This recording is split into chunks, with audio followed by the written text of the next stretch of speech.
Now, CCTV's Jane Keogh has been following these elections very closely for us, and she joins us now live with the latest from Kampala. Jane, rather worryingly, it seems that things did not go quite as smoothly as hoped today, with delays in voting, talks of social media being blocked, and what we're hearing now, these reports on the arrest of an opposition leader. What more can you tell us? Well, Lindy Kizza Besigye was arrested and released a short while ago. Now, he was arrested while camping outside the house in a neighborhood here in Kampala, where he claimed that there were people who are critiquing ballot papers, and he had camped out there for several minutes before police took him away. And later, we got information a short while ago that he had been released. Again, these are just claims by the allegations. These are just claims by the opposition. The government has not given any kind of reaction yet. But back to the voting exercise today. Voting is underway in some places. In other places, it's actually over. And these were the places where the polls opened on time. That was at 7 a.m. And maybe delayed for a couple of minutes. In other centers, particularly here in Kampala, the voting exercise just ended in under an hour ago. In some places, they're still winding up the exercise. And this was due to the massive delays that marred the voting exercise, Lindy. Now, of course, most people did not get to vote until 6 to 7 hours later after the polls opened. And these were the places here in Kampala. In fact, one of the polling centers we visited, the first vote was actually cast at 2 p.m. local time, which is 7 hours after the polls were supposed to be open. Of course, this agitated the voters, most of who had camped outside the polling centers way before 7 o'clock. Some were in queue at 5:30, at 6 a.m. At some point, the police were forced to use tear gas canisters to disperse the angry voters agitated by the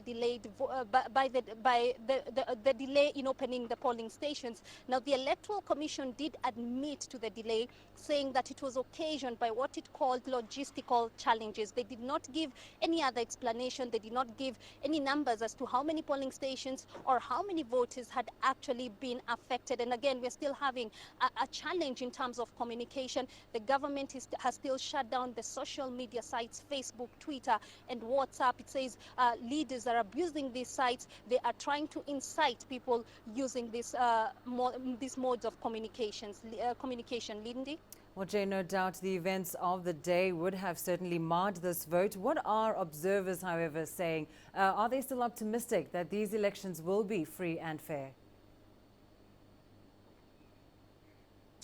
Well, they were the ones that we spoke to earlier in the day when the voting was still going on. They were saying they're happy that the exercise is peaceful. It appeared orderly. And this was because for the very first time, Uganda was using the biometric voter verification system, which identifies voters using their fingerprints or the barcode at the back of their identity cards. But again, they were also worried by the delays. Of course, given that Kampala is considered as an opposition stronghold. So those were some of the worries they had, and we could see the way things were panning out in some of the polling stations. You know, voters getting agitated. Some managed even to break chairs and to open up the ballot boxes because they were angry. But again, Lindy, we have to wait and see whether the 2-hour difference that the Electoral Commission made by extending the voting period, whether it will make any sort of difference. But now the attention has now moved to where we are, which is the Tallying Center.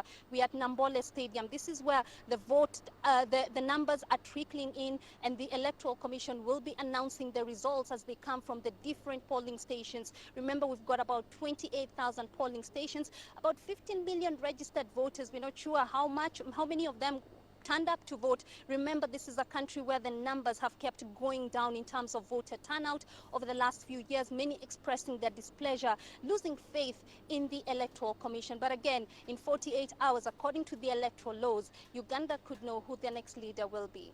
All right, Jane, well, no doubt a long night ahead for the Electoral Commission. Jane, thank you very much for that update. We'll, of course, keep in touch with you as those results trickle in.